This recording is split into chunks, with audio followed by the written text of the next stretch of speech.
17 de fevereiro de 2003. O silêncio dentro do cofre subterrâneo do Centro de Diamantes de Antuérpia, naquela manhã de segunda-feira, não era apenas a ausência de ruído. Era a quietude pesada e sufocante de uma catástrofe que ainda não havia sido gritada em voz alta, localizado 2 andares abaixo do nível da rua do distrito comercial mais fortificado do mundo. Esta câmara foi projetada para ser o espaço cúbico mais seguro do planeta. Uma fortaleza de aço, concreto e eletrônicos projetada para resistir a explosões, lanças térmicas e a engenhosidade dos desesperados. Aproximadamente às 7h da manhã, a rotina do distrito de Diamantes, uma milha quadrada de comércio que processa 80% dos diamantes brutos do mundo, começou a se agitar. Guardas de segurança, aderindo a um protocolo gravado em décadas de paranoia e necessidade, desceram a escadaria até o nível -2. Eles esperavam o zumbido da ventilação, o piscar dos LEDs verdes do painel de alarme e a solidez impenetrável da porta de aço de 3 toneladas. O que eles encontraram desafiava a física da realidade deles. A porta maciça, uma maravilha da metalurgia capaz de resistir a 12 horas de perfuração contínua e protegida por uma fechadura com 100 milhões de combinações possíveis, estava entreaberta. Ela não tinha sido explodida. Não havia marcas de queimadura, nenhum metal retorcido indicando um ataque com lança térmica, nenhum detrito de uma carga moldada. A porta simplesmente estava aberta como se tivesse sido convidada. Lá dentro, a cena era uma inversão caótica do propósito estéril do cofre. O chão, geralmente uma extensão imaculada de azulejos brancos, estava coberto por detritos cintilantes. Barras de ouro, esmeraldas, pérolas e diamantes. Milhões de dólares em pedras soltas jaziam espalhados como cascalho comum. Bolsas de veludo estavam rasgadas, seus conteúdos vomitados às pressas. 109 das 189 caixas de depósito de segurança tinham sido forçadas, suas faces de aço forçadas para trás com torque mecânico violento e focado. No entanto, em meio a esses destroços de riqueza, o silêncio persistia. Nenhum alarme estava soando. A polícia não tinha sido chamada pelos sensores sísmicos. Os detectores infravermelhos não tinham gritado quando os intrusos se moviam pela escuridão. Os campos magnéticos não tinham rompido seus fios invisíveis. O radar Doppler não tinha registrado nada. Os guardas estavam no precipício de uma cena de crime que logo seria catalogada como o maior roubo de diamantes da história. O valor do saque foi estimado em mais de 100 milhões de dólares, embora a cifra verdadeira obscurecida pela natureza secreta do comércio de diamantes e o conteúdo não listado de caixas privadas possa ter sido significativamente maior, potencialmente alcançando $500 milhão em ativos não verificados. Isto não foi um assalto. Foi um truque de mágica realizado com ferramentas industriais. Os perpetradores haviam contornado 10 camadas distintas de segurança de última geração. Eles entraram na milha quadrada mais vigiada da Terra, desceram até o seu coração e saíram com o PIB de uma pequena nação, deixando para trás apenas lixo, caixas vazias e um mistério que consumiria os investigadores por décadas. Enquanto as primeiras chamadas iam para o Esquadrão de Diamantes, a unidade policial especializada dedicada ao distrito, a questão não era apenas quem tinha feito isso, mas como. Como alguém atravessa uma parede de sensores eletrônicos? Como alguém abre uma fechadura com 100 milhões de combinações sem o código? A resposta, como as equipes forenses mais tarde montariam, envolvia um rolo de fita dupla face, uma lata de spray de cabelo barato, um bloco de isopor e um sanduíche de salame comido pela metade. Para entender a magnitude da violação, deve-se primeiro entender o contexto. A fortaleza e o arquiteto, começando com a geopolítica do distrito de Diamantes. Para entender a magnitude da violação, deve-se primeiro entender o alvo. Antuérpia, na Bélgica, não é apenas uma cidade com um comércio de diamantes. É o sistema vascular da indústria global de diamantes. O distrito de Diamantes, ou Diamantkwartier, ocupa um aglomerado apertado de 3 ruas, Schupstraat, Hovenierstraat e Rijfstraat, perto da estação central. Em 2003, este distrito era um estado soberano de segurança, seguindo um atentado a uma sinagoga no início dos anos 1980 e um histórico de roubos de alto risco. A área foi fortificada para padrões quase militares. Pilares de aço retráteis bloqueavam o acesso de veículos. criando uma zona apenas para pedestres monitorada por uma rede dedicada de 63 câmeras de vigilância que gravavam cada ângulo do espaço público. A polícia de Antuérpia mantinha um esquadrão de diamantes especializado que patrulhava o perímetro 24 horas por dia, verificando identificações e mantendo um elemento de dissuasão visível contra o crime organizado. O Centro de Diamantes de Antuérpia, localizado no coração deste distrito, era o Santuário Interior.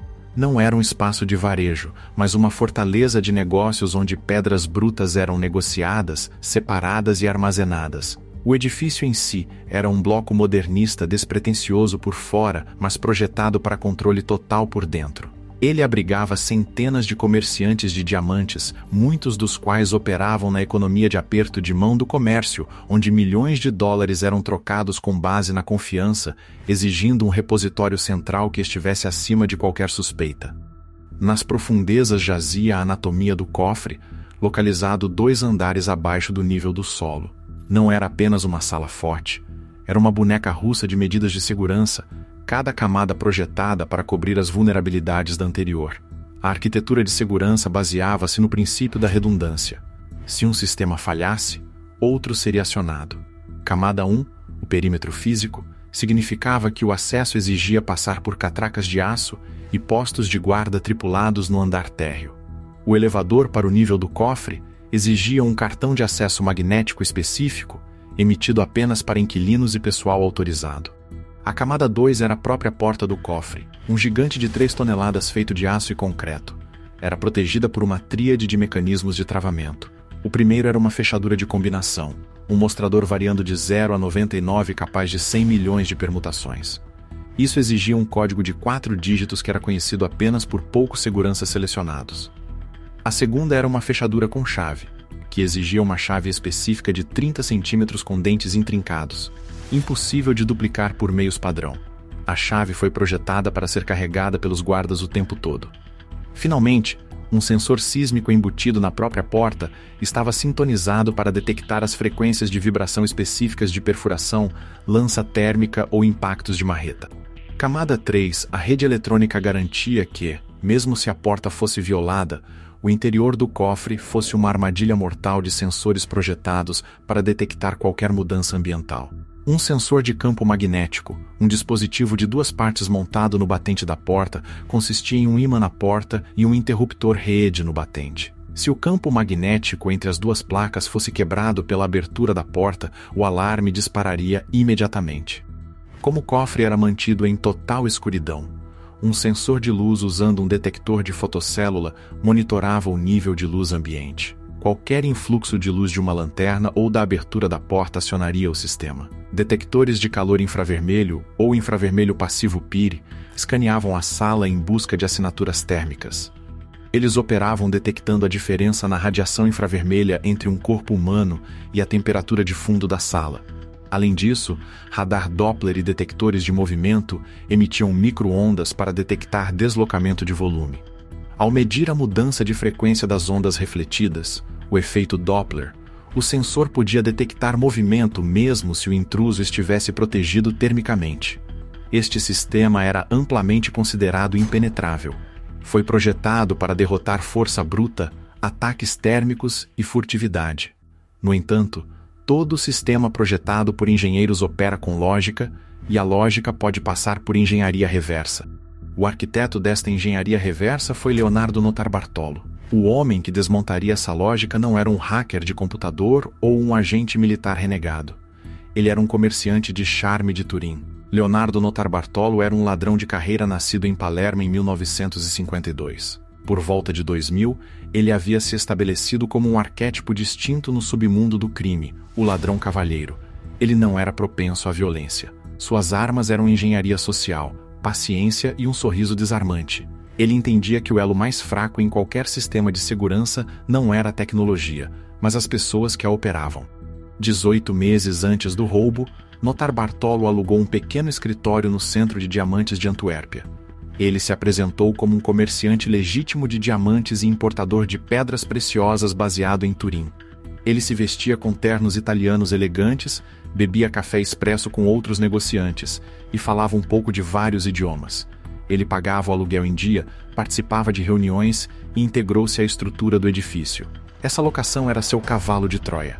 Ao alugar um escritório, ele recebeu uma vantagem-chave distinta: um cartão de acesso eletrônico ao edifício.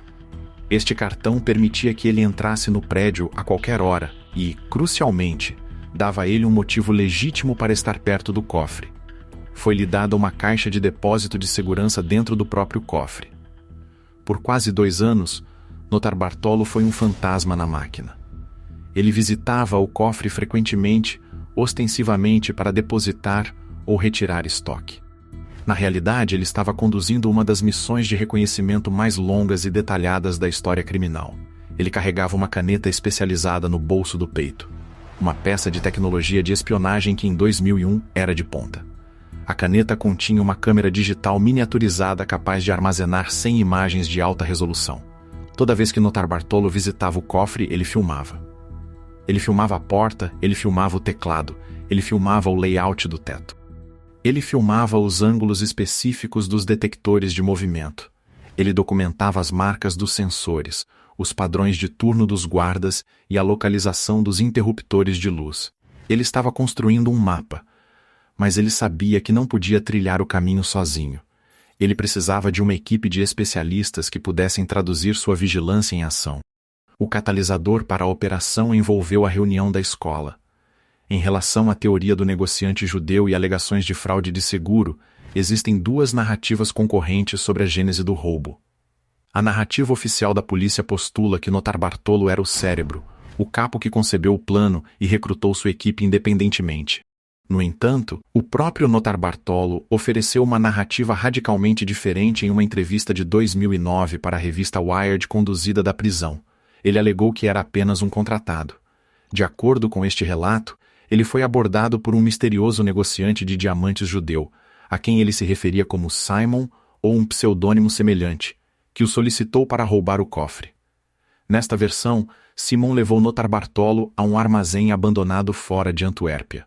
Dentro, Notarbartolo ficou atordoado ao encontrar uma réplica exata em escala real do cofre do centro de diamantes. Os azulejos do chão eram idênticos. Os sensores eram da mesma marca e modelo. O negociante supostamente havia reconstruído o cofre a partir das fotos de vigilância de Notarbartolo para permitir que a equipe praticasse. Notarbartolo alegou que o roubo era na verdade um esquema de fraude de seguro encomendado pelos próprios negociantes de diamantes, que desejavam liquidar seu estoque via alegação de roubo enquanto retinham as pedras. Ele afirmou que quando a equipe abriu as caixas, muitas já estavam vazias e o montante total foi de apenas $20 milhões, não os $100 milhões reportados. Embora a polícia e os autores de Flawless, Scott Andrew Selby e Greg Campbell, tenham largamente desmentido isso como uma fabricação interesseira para minimizar sua sentença e confundir a recuperação de ativos, adiciona uma camada de intriga no ar à narrativa. A polícia não encontrou nenhuma evidência da réplica do cofre, e a complexidade logística de coordenar centenas de negociantes de diamantes independentes para concordar com um esquema de fraude de seguro torna a teoria altamente improvável. Além disso, muitos dos bens roubados não tinham seguro, uma prática comum no comércio de diamantes para evitar prêmios altos e manter o sigilo. Independentemente da origem, a execução exigia um conjunto específico de habilidades que Notarbartolo não possuía, levando ao recrutamento da escola de Turim um elenco de especialistas. Ele retornou à Itália, para os cafés de Turim, para recrutar uma equipe conhecida como a Escola de Turim, La Scuola di Turino. Esta não era uma gangue no sentido tradicional, mas um coletivo de especialistas autônomos que se reuniam para trabalhos específicos. A equipe que Notarbartolo montou era um mecanismo analógico perfeito em um mundo digital.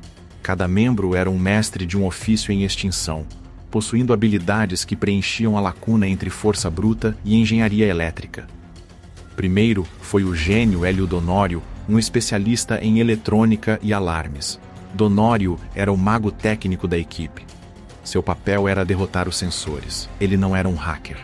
Ele era um manipulador de hardware que entendia as propriedades físicas dos circuitos e ondas. Ele estudou os esquemas dos sensores específicos identificados nas fotos de Notarbartolo, determinando seus pontos cegos e sensibilidades. Sua presença na equipe foi confirmada mais tarde por evidências forenses, incluindo um cartão de visita encontrado no lixo. Em seguida veio o monstro, Ferdinando Finotto, descrito como alto, musculoso e assustadoramente competente. Finotto era um mecânico, um arrombador de fechaduras e a força física da equipe. Seu apelido, o Monstro, referia-se à sua presença física e sua habilidade de lidar com maquinaria pesada e fiação intrincada com igual proficiência.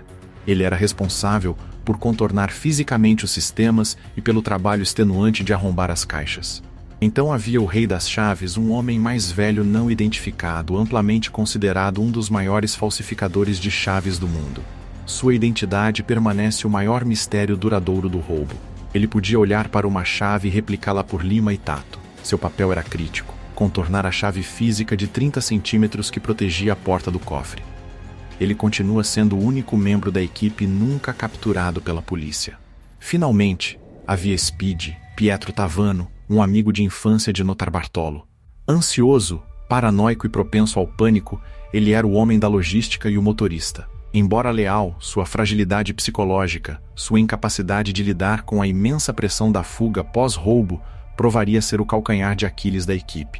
O plano utilizava hacks analógicos para fechaduras digitais. A equipe passou meses em preparação. A filmagem de vigilância de Notarbartolo foi dissecada quadro a quadro. D'Honorio analisou as fichas técnicas dos modelos específicos de sensores visíveis nas fotos. Eles perceberam que a segurança do cofre, embora tecnologicamente avançada, dependia da física. E a física podia ser enganada usando itens domésticos e princípios científicos básicos. Para lidar com o problema de calor e movimento, eles sabiam que o cofre era varrido por sensores infravermelhos e Doppler. D'Honorio deduziu que os sensores infravermelhos detectavam mudanças rápidas de calor. Se um corpo fosse protegido por um material com baixa condutividade térmica, o sensor poderia ser cegado. Para o campo magnético, o alarme da porta dependia de 2 ímãs mantendo uma conexão. Se os ímãs pudessem ser desparafusados sem quebrar o campo, a porta poderia ser aberta sem que o alarme registrasse uma quebra. A chave era a parte mais difícil. A chave de 30 centímetros era única. No entanto, a vigilância de Notarbartolo revelou uma falha impressionante no protocolo de segurança. Os guardas frequentemente deixavam a chave em uma sala de serviço ou antecâmara perto do cofre, em vez de carregá-la com eles, uma complacência nascida da rotina. Eles escolheram o fim de semana de 15 a 16 de fevereiro de 2003. Uma grande partida de tênis, os Diamond Games com Venus Williams, estava agendada para aquele fim de semana, criando uma distração para a população e a polícia da cidade. O centro de diamantes estaria deserto. 15 de fevereiro de 2003, sábado à noite. A cidade de Antuérpia estava escura e fria quando o ponto de inflexão da investigação começou com a infiltração pelo terraço do jardim. A escola de Turim começou sua abordagem. Eles não entraram pela porta da frente. Usando uma escada, eles acessaram um terraço de jardim privado que encostava nos fundos do centro de diamantes. Este terraço era o único ponto cego do edifício, embora ainda fosse monitorado por um detector de calor infravermelho externo. Aqui, o gênio realizou seu primeiro truque. Ele se aproximou do sensor lentamente, segurando um grande escudo caseiro feito de poliéster. Poliéster tem condutividade térmica extremamente baixa. Bloqueou efetivamente o calor do corpo dele do sensor. Movendo-se incrementalmente, ele impediu que o detector de movimento, que procura por mudanças delta rápidas na assinatura de calor, disparasse. Ele alcançou o sensor e colocou o escudo diretamente na frente dele, cegando-o permanentemente. Com o sensor neutralizado, ele desativou o alarme em uma janela da sacada, e a equipe entrou no prédio. Eles estavam dentro do perímetro. Durante a descida para a antecâmara, eles desceram a escadaria para o nível do cofre -2. Eles usavam luvas para evitar impressões digitais e coberturas plásticas nos sapatos para evitar deixar vestígios. Na antecâmara, câmeras de segurança vigiavam a porta do cofre. A equipe cobriu as lentes das câmeras com sacos plásticos pretos.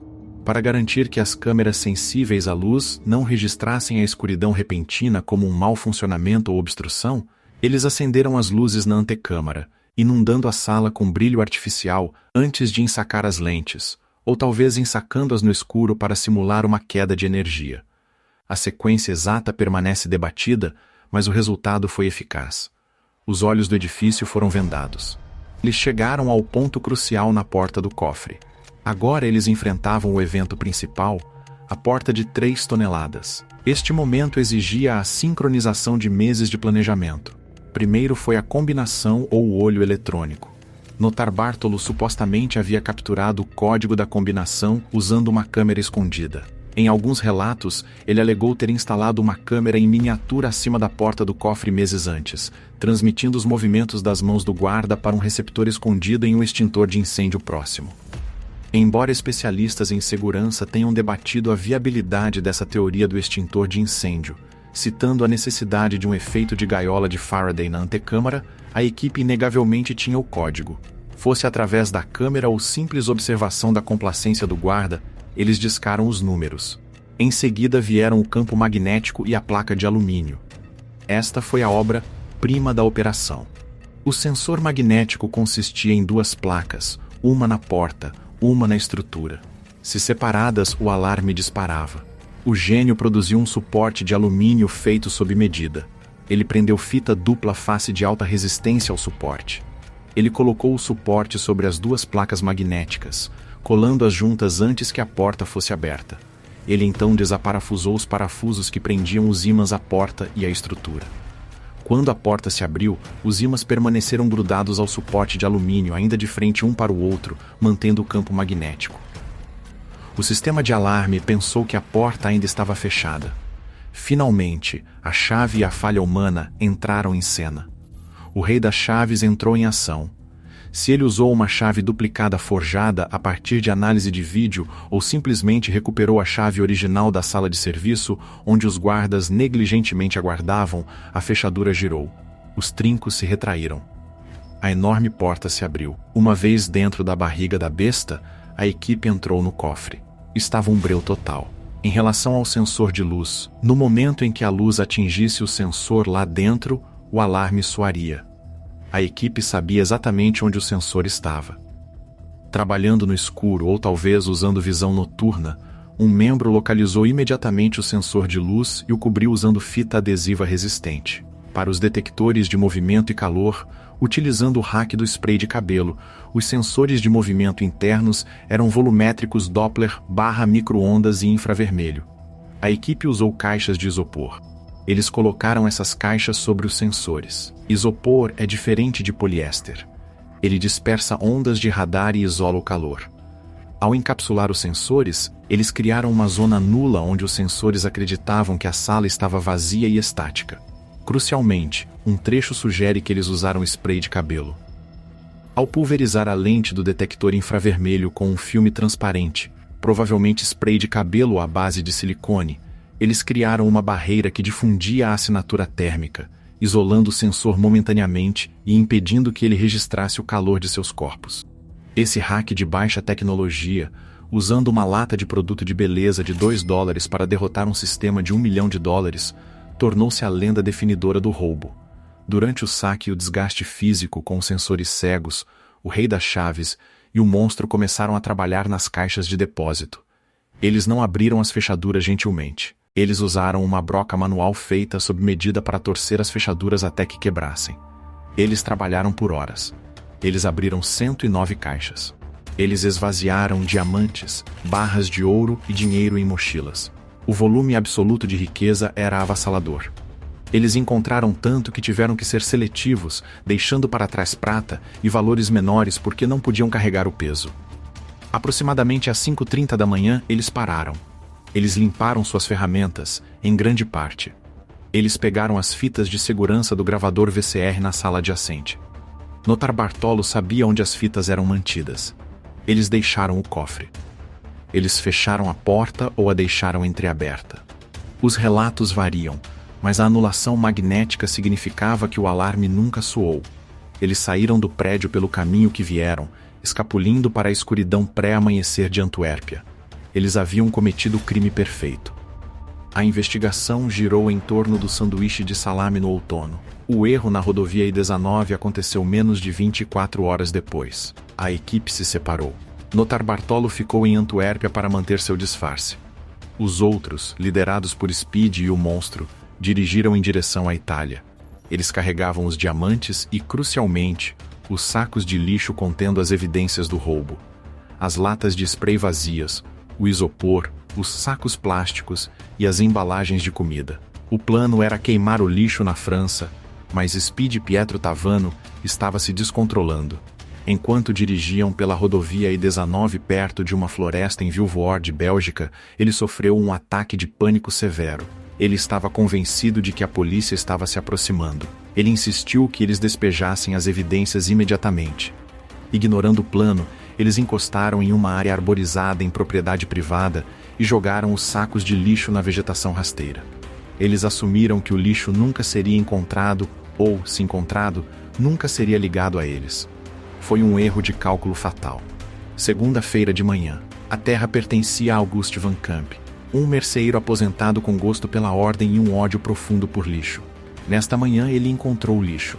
Furioso, ele chamou a polícia, não o esquadrão de diamantes, mas a polícia local, para reclamar sobre despejo ilegal. Quando a polícia chegou, eles encontraram mais do que apenas embalagens de doces. Eles encontraram envelopes do Centro de Diamantes de Antuérpia.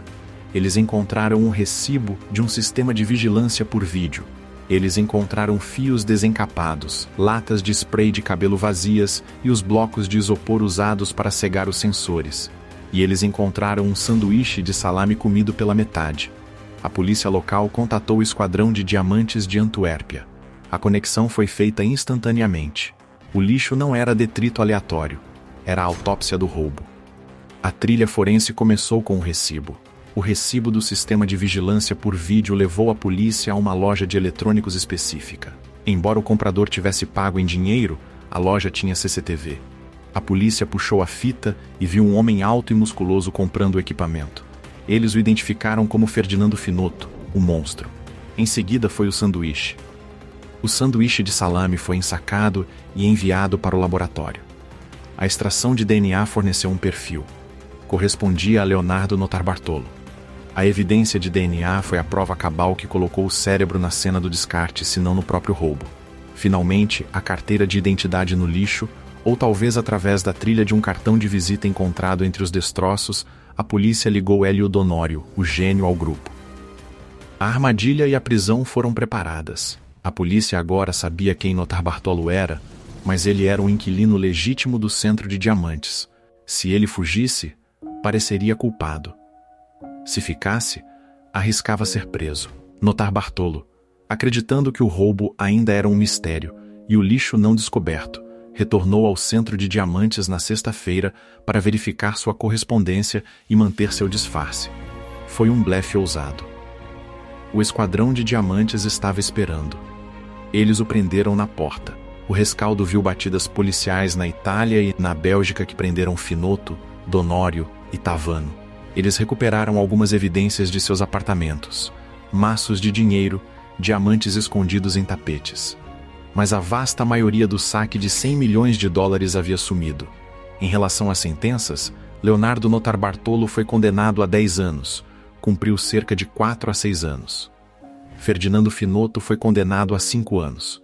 Hélio Donório foi condenado a 5 anos. Pietro Tavano foi condenado a 5 anos. O rei das chaves nunca foi identificado e nunca foi pego. Em conclusão, o roubo de diamantes de Antuérpia permanece uma singularidade na história do crime. Foi uma colisão de dois mundos: a fortaleza hipersegura e de alta tecnologia do comércio moderno de diamantes e a engenhosidade tátil analógica da escola de Turim. Provou que não importa quantos milhões de dólares sejam gastos em sensores magnéticos e radar Doppler, um sistema é tão seguro quanto o elemento humano. O guarda que deixa uma chave em um gancho, o pânico de um motorista em uma rodovia e o DNA deixado em um sanduíche. O cofre foi projetado para manter as pessoas fora. Mas Notarbartolo não invadiu. Ele foi convidado para entrar mês a mês, café por café, até que a fortaleza simplesmente esqueceu que ele era um ladrão. E quando a porta finalmente se abriu naquela noite de fevereiro, não foi aberta por um supercomputador, mas por um pedaço de alumínio dobrado e uma lata de spray de cabelo. Os diamantes permanecem desaparecidos. O rei das chaves permanece um fantasma.